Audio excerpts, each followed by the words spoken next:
Hi, everybody. Welcome to English Digest. I'm Tom. Hi, I'm Stephanie. It's our literature unit for the month of November. So over the next 3 days, we're going to be summarizing our featured work of literature. And it's a novel by Agatha Christie. Maybe you've heard of her. She has written many mystery stories over the years. I don't think she's writing anymore. I believe she's dead and gone. She's gone. But we have to go way back to 1937 when today's featured novel was published. And the novel's title is Death on the Nile. Yeah, I actually saw this months ago. It came out in movie form.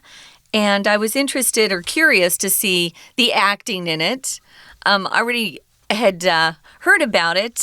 It's one of the versions they put out. There's one in the 70s that was done that gets higher ratings than this current one. But the current one will be fun for our listeners because a lot of those actors in it are pretty famous. Indeed. So it's a story that takes place on the Nile River, and that, of course, is a river in Egypt. We're actually talking about the novel today, and we're going to summarize it over the next 3 days. So let's listen to today's summary right now. It seems that legendary detective Hercule Poirot can't even enjoy a vacation without getting caught up in a murder case. He was hoping for some relaxation on his trip to Egypt, but he soon realizes that not all of his fellow passengers are quite so similarly inclined. At the heart of the affair are 3 individuals, Lynette Doyle, her husband Simon, and Jacqueline de Belfort. Simon and Jacqueline were engaged until she introduced Simon to Lynette, a wealthy woman. Simon and Lynette fell in love and got married. Bitter and resentful, Jacqueline has vowed to follow Simon and Lynette everywhere, even on their honeymoon to Egypt. Poirot is approached by Lynette, who wants to hire him to stop Jacqueline from following them. Poirot feels sympathetic toward Jacqueline, and though he refuses Lynette's request, he does try to persuade Jacqueline to leave them alone. He feels tragedy is inevitable if she follows them. Jacqueline, alas, does not listen. All 4 of them, along with Lynette's maid Louise and Pennington, Lynette's financial administrator, board the luxurious steamboat Karnak on its journey along the Nile. During a stop at a fabulous ancient temple, Lynette is nearly crushed by an enormous rock that was pushed from a cliff. She and Simon suspect Jacqueline, but she was on the boat and couldn't have done it. One night, Jacqueline's despair becomes too much for her. She takes out a gun and shoots Simon in the leg. Simon tells the 2 witnesses to take Jacqueline away and fetch a doctor. Her gun is lost in the confusion. The next morning, Lynette is found dead in her cabin, shot through the head. All right, the moment has arrived. We're going to start to talk about today's lesson. So yes, the title of the book is Death on the Nile. It's a tale. It's a story of love and murder. What else would we expect in a novel by Agatha Christie? So let's get to it here. Here's what it says in the first paragraph. It seems that legendary detective Hercule Poirot can't even enjoy a vacation without getting caught up in a murder case. Now, Hercule Poirot, I hope I said that right, is one of Agatha Christie's main characters that appears in many of her books. The other one is Miss Marple, I believe. Right. And she probably has other characters who show up in her plays and short stories and novels and stuff like that. But these are the 2 main ones. This is a Hercule Poirot novel. I guess he's a French guy because that sounds like a very French name. He's Belgian, I think. Oh, he's Belgian. Okay, well, they speak French in Belgium there. I think that's where French Walloon is spoken. But in any case, if you're a detective, that means you're investigating a crime. You could be associated with the police department. We have police detectives, but they usually don't wear uniforms. They're usually in plain clothes, and they go around asking questions, gathering evidence. That's what a detective does. They try to solve crimes. Yeah, they're looking for clues that perhaps the criminal left behind, like fingerprints and footprints and hair, things they can take for a DNA sample. Well, this guy was before DNA became popular, though. But he is a very good detective. He's really good at noticing things about people that others don't. So he just wants to go on a vacation. But he gets caught up in a murder case. Now, if you get caught up in something, it means you get involved in an activity that you weren't planning on having anything to do with. So maybe you get caught up in the excitement of a party and you decide to go ahead and go. Or maybe you are... Maybe you're outside and there is a protest and suddenly you get caught up in the protest. You didn't mean to protest, but there were too many people and you couldn't get away and the police arrested you for protesting. So getting caught up just means you get involved in something you didn't intend to. Yeah, he wants to leave all that stuff behind because he's enjoying his holiday or his vacation, but he still gets caught up or involved in a murder case. Now, he was hoping for some rest and relaxation on his trip to Egypt, but he soon realizes that not all of his fellow passengers are quite so similarly inclined.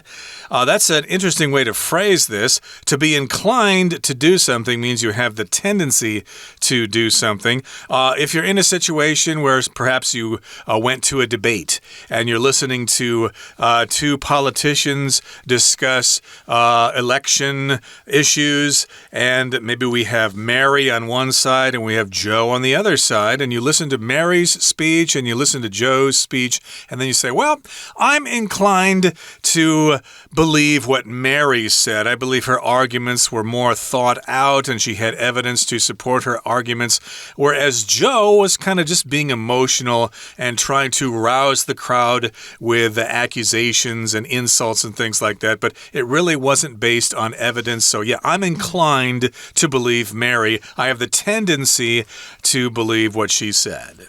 So moving on to the next paragraph, it says at the heart of the affair, or this story that we're trying to tell right now, are three people. We've got Lynette Doyle, who's this beautiful, really wealthy woman. Her husband, Simon, who wasn't wealthy before Lynette married him, but boy, is he good looking. And Jacqueline de Belfort. So we've got these three people who are the main characters in this particular murder mystery, although there are others who get involved. So I wanted to mention this name, Jacqueline, is actually French too. We had a very famous Jacqueline in American history who was married to a president, John F. Kennedy. And she was Jacqueline Bouvier, French name as well. So these three are really the most important characters in this particular mystery. But like I said, there are other people who get involved and who give clues or provide clues to Poirot to figure out ultimately who is guilty at the end. It's kind of a cool ending.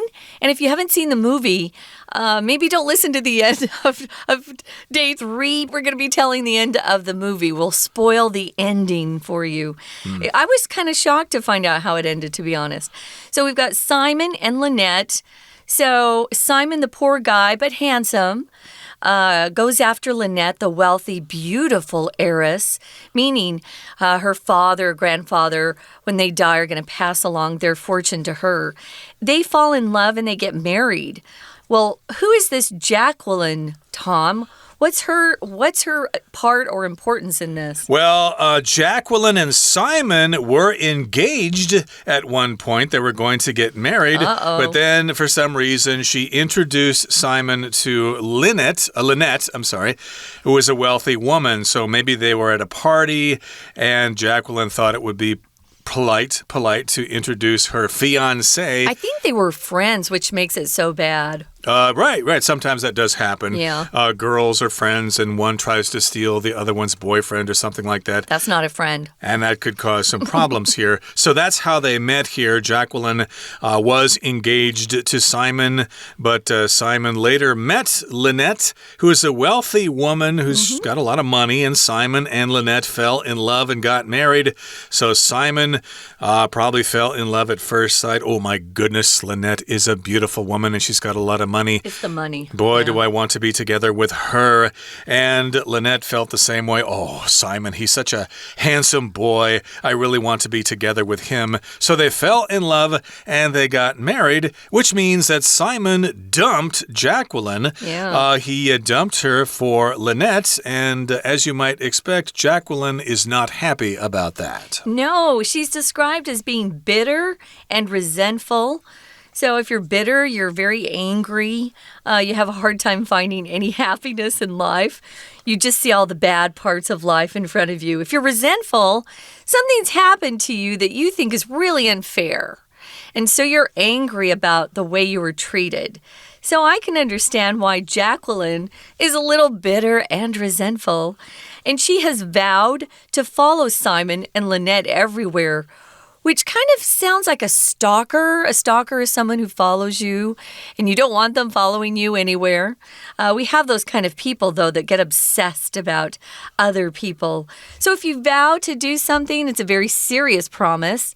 This is the verb form, but the noun form would go along with marriage vows. If you take a marriage vow, you promise to be faithful and true to your husband or wife.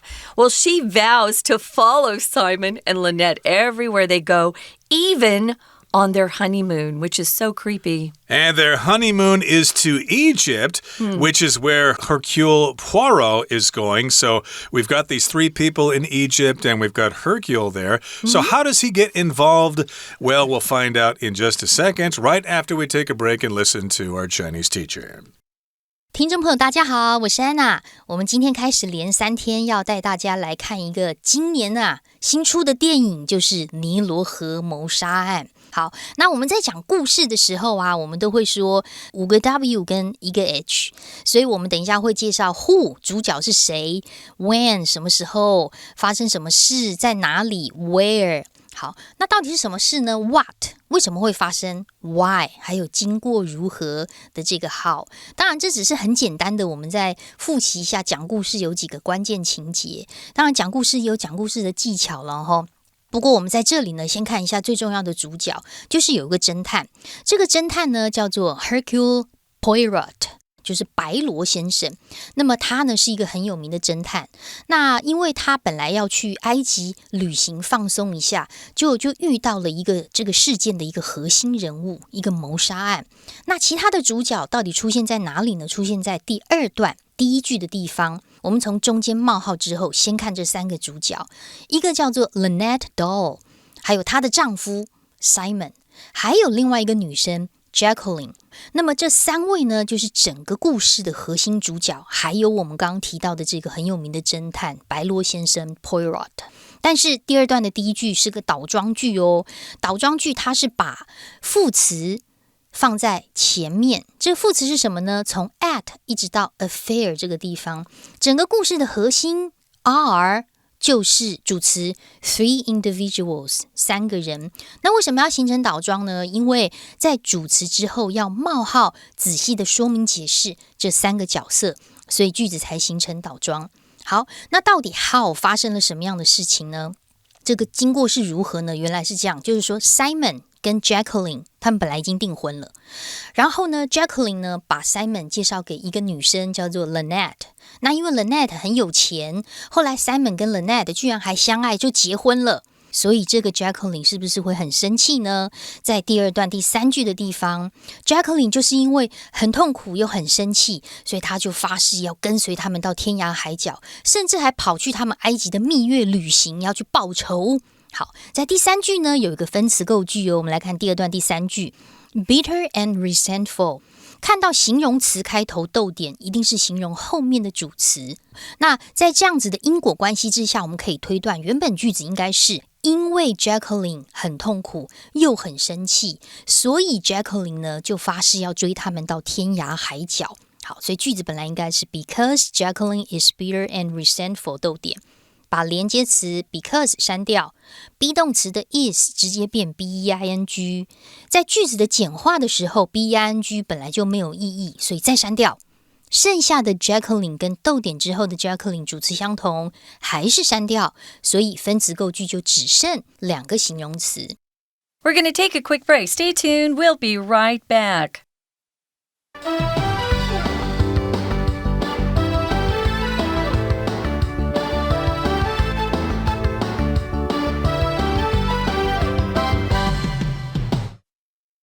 Welcome back, guys. We're talking about Death on the Nile, a very famous mystery novel by Agatha Christie, a British author, who is really quite brilliant, if you ask me. She wrote some amazing stories that I never could figure out the ending before I got there. So she's quite clever, you could say. Well, one of her detectives that she made famous, who appears in several of her books, is this guy, Hercule Poirot, who is pretty smart and clever at figuring out clues. We know he's a detective, so he ends up going on this trip to Egypt on a beautiful boat. It's probably more like a yacht, perhaps. And he just wants to relax. He's not there to work. He wants a vacation.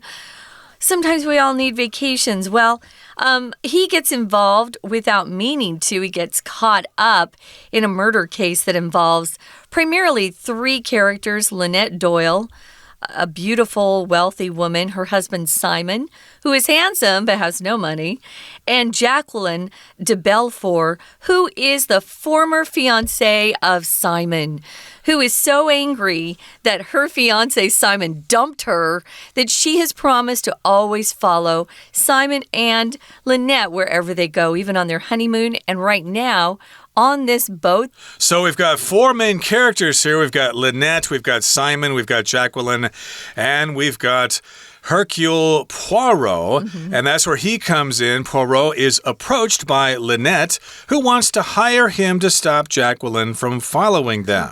So Lynette knows Hercule is there, and she goes, "Oh, please, can you help us? I want to be alone with my new husband, Simon, and we're taking this cruise on the Nile River, but this woman, Jacqueline, is following us, and she's trying to cause trouble. So can you do something about that? Can you maybe get rid of her or try to distract her or something and just get her out of our hair because we don't want her here?"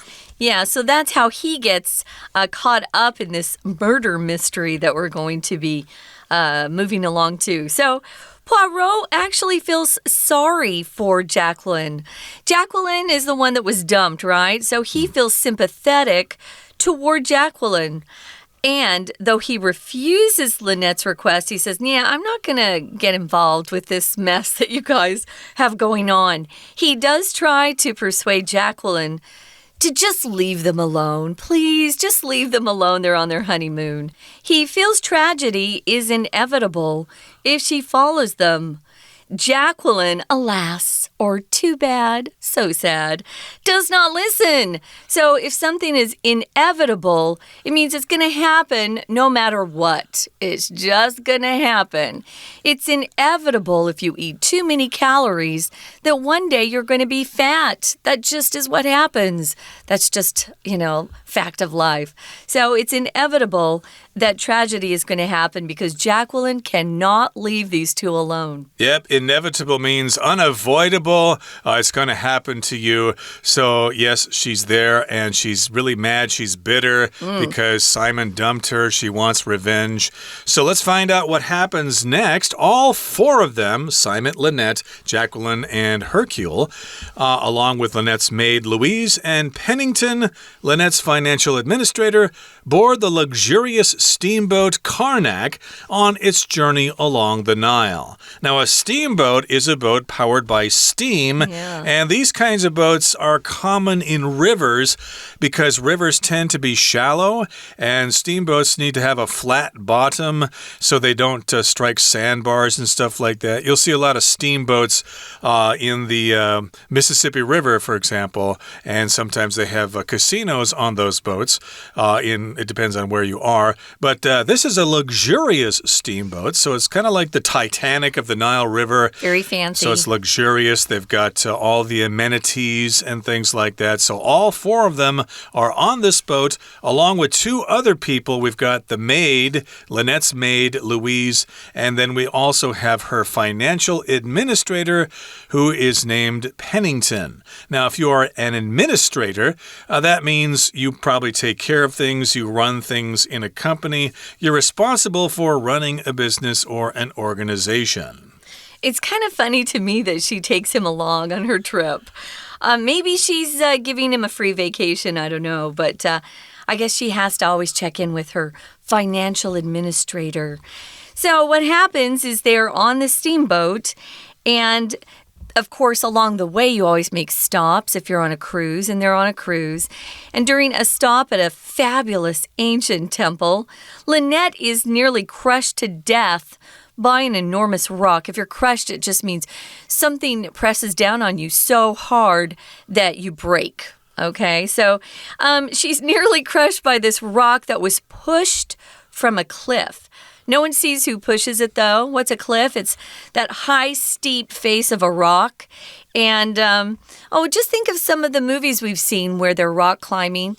Those look pretty dangerous to me. So sometimes those rocks come loose, and somebody has gotten up there and pushed that rock over trying to kill Lynette. But they missed. And everyone, of course, immediately blames who? The stalker, Jacqueline. But Jacqueline could not have done it because she was on the boat. So that kind of gives her what we call an alibi. An alibi is a reason why you couldn't have done some sort of crime because somebody else was with you at that time. You weren't in the vicinity. You weren't in the area. Right, so of course, everyone knows that Jacqueline is trying to cause trouble, so the rock almost hit Lynette, so everybody suspects Jacqueline, and therefore she has the motive, okay? She has the reason for doing this, but she has an explanation. She has an alibi. She was on the boat, and she's also got witnesses that can say, yeah, she was here when that happened, so she could not have done that. So somebody else must have done it. And here in the next paragraph it says, one night, Jacqueline's despair becomes too much for her. She takes out a gun and shoots Simon in the leg. Now here, despair is a noun. That's a state of not having any hope, okay? Yeah. You're at the end of your rope. You're at the end of your tether. You just don't know what to do. And that is related to the word desperate. If you're desperate, you really need something. Otherwise, you're going to be in trouble. Oh, I'm so desperate. I need a job. I don't have any money to pay my bills. So you're in a state of despair, or you've lost hope. And she's lost hope. Oh, I'll never get Simon back. If I can't have him, then nobody can. So she takes out a gun and shoots him in the leg. I don't quite understand why she didn't try to shoot him in the heart or in the head, but she shot him in the leg. I guess she's not a good shot. So she shoots him in the leg, and Simon tells the two witnesses to take Jacqueline away and fetch a doctor. Now, if you fetch something, it just means you go and get something. You'll often hear this word being used, though, when native English speakers are playing with their dogs outside, and they throw a ball or a stick, and they say to their dog, hey, go fetch.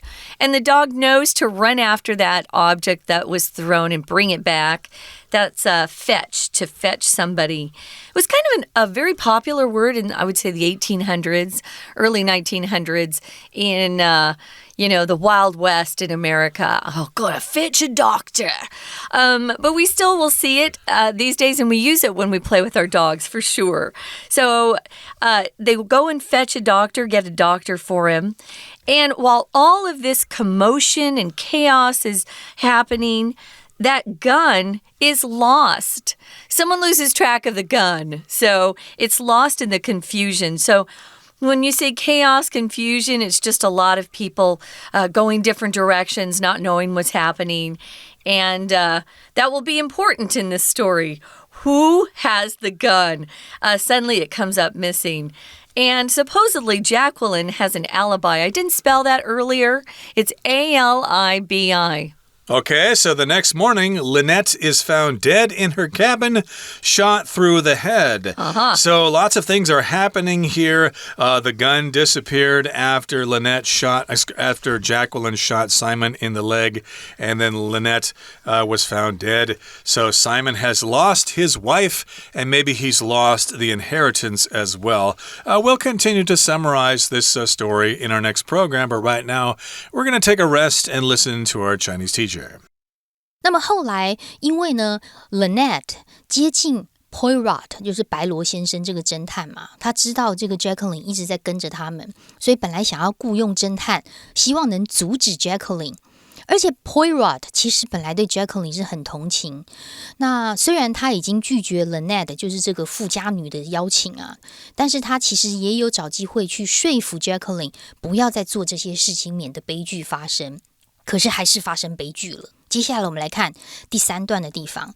后来呢 Lynette 跟 Simon 还有他们的女仆 Louis 还有 Lynette 有一个财产管理人 Pennington， 他们就到尼罗河的 Nile 去航行啦，坐着豪华的游轮，因为他们的蜜月旅行的关系。接着开始就一连串的意外跟悲剧咯。首先在第3段的第2行的地方，当时是在一个古寺庙在参观的时候啊 Lynette差一点被一块从悬崖上推下来的巨石给压扁呢。我们来看第3段第2句，这个地方有一个限定用法的关系子句，先行词是巨大的石头 an enormous rock， 在中间句子中间后面的地方，从后面的 that 到句尾是限定用法关系子句，所以 Lynette 差点被一块巨石压死。这块巨石哪一块呢？就是从 cliff 有一个悬崖上面被推下来的一块巨石。那当然他就怀疑他跟 Simon 就怀疑可能是 Jacqueline 要把他们害死嘛。可是因为当时 Jacqueline 也在船上，不可能这么做。那后来又有一天晚上 Jacqueline 呢，因为她的心情非常不好，她非常的绝望，他就拿出一把枪射向 Simon 的腿。那当时有2个目击者哦，目击者就把 Jacqueline 带走了，然后又请来一个医生。可是 Jacqueline 的枪居然当时就遗失了，所以没有了这个物证，就没有办法证明到底是谁重伤 Simon。可是后来又发生一件事情，就是隔天早上的时候 Lynette 居然被发现死于仓房里面，而且是头部中弹。好，我们来看一下第4段最后这一句第5句的地方，有2个重点哦。第一个重点，我们先看到动词逗点之后动词 find 这个动词，当然 Lynette 被人家发现死亡一定会用被动嘛， Lynette is found。 那 find 这个字啊，它本来就有一种不完全及物动词的用法， find someone 再加上补语，我们现在看到的补语是一个形容词，就是死了，所以 Lynette 被发现死了， Lynette is found dead。 逗点之后呢，则是连接词 and 省略的分词构句。本来句子应该是逗点 and she was shot， 她被射杀 through the head， 是射中头部中弹。那既然已经死了，然后状况就是头部中弹，那这种同时发生的动作，通常连接词 and 就会删掉，主词也一样嘛， she 也是一样的， be 动词省略成 being， 可是在句子简化里面的 being 没有意义啊，又被删除，所以我们在逗点之后看到的 shot 是一个 PP， 它是一个分词构句。那到底是谁杀了 Lynette 呢？我们明天继续收听，我是安娜，明天见。That's it for today, everybody, but the plot thickens, and so we're going to continue talking about our featured work of literature next time. Again, it's Death on the Nile, so please join us then. From all of us here at English Digest, my name is Tom. I'm Stephanie. Goodbye. Bye.